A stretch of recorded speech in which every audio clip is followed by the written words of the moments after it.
बड़ी खबर आपको बता दें, 3 राज्यों की 3 सीटों पर आज उपचुनाव हो रहे हैं। बिहार की बांकीपुर सीट पर सुबह 7 बजे से चुनाव हो रहे हैं। तो मतदान जारी है। बाकी तीनों सीटों पर एमपी की दतिया सीट पर उपचुनाव चल रहा है। गुजरात की मांजलपुर सीट पर मतदान 3 अगस्त को तीनों के नतीजे आएंगे और शाम 6 बजे तक मतदान होगा। सुबह 7 बजे वोटिंग शुरू हो गई थी। सबसे अहम इसमें है बांकीपुर, जहां प्रशांत किशोर अपना पहला विधानसभा चुनाव कॉन्टेस्ट कर रहे हैं और दूसरी तरफ आरजेडी उम्मीदवार और साथ ही बीजेपी ने नितिन नवीन की सीट पर कैंडिडेट बदला था।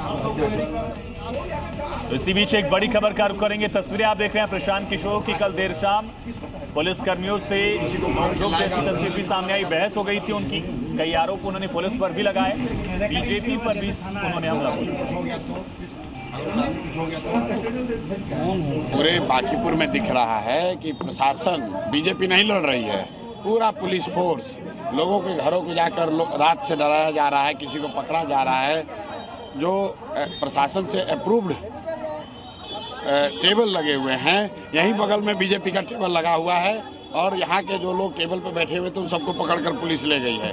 इसलिए लोग एजिटेट हो रहे हैं। 30 से ज़्यादा लोग अरेस्ट हो गए और ये अभी सिलसिला चल रहा है। पुलिस प्रशासन बिल्कुल एक तरफा होकर कोशिश कर रही है कि भैया सिर्फ भाजपा को वोट। तो प्रशांत किशोर को तो आपने सुन लिया कि आखिर वो क्या कुछ कह रहे हैं, लेकिन बांकीपुर उपचुनाव को लेकर रविशंकर प्रसाद ने क्या कुछ कहा, ये भी सुन लीजिए। इस बार वोटिंग का जो ट्रेंड है बहुत कम दिख रहा है, वजह क्या है? देखिए, पहली बात है कि मैं 10 दिन से यही काम कर रहा था।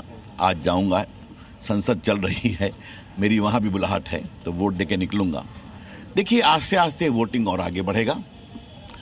हमारे बांकीपुर की प्यारी जनता अपने वोटों के अधिकार का सदुपयोग करना जानती है और प्रभावी रूप से वोट देगी और हम लोग जीतेंगे।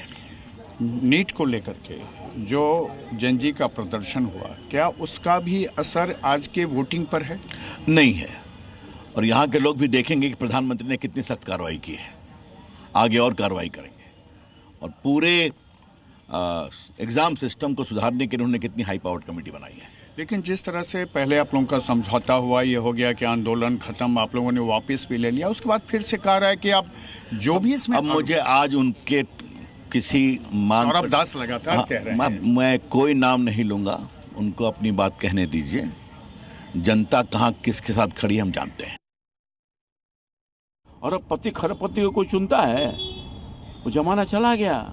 वोट के बदले नोट नहीं मिलता है, काम के बदले वोट मिलता है, सुख दुख के साथी बनने पर वोट मिलता है। इसलिए वो जमाना चला गया। अब ठगिए मत, अब कोई ठगाने वाला नहीं है। एक तरफा वोट लोग कमल पर बटन दबा रहे हैं और नीरज जैसे अनाथ गरीब बेटा को सेवक बनने का मौका दे रहे हैं।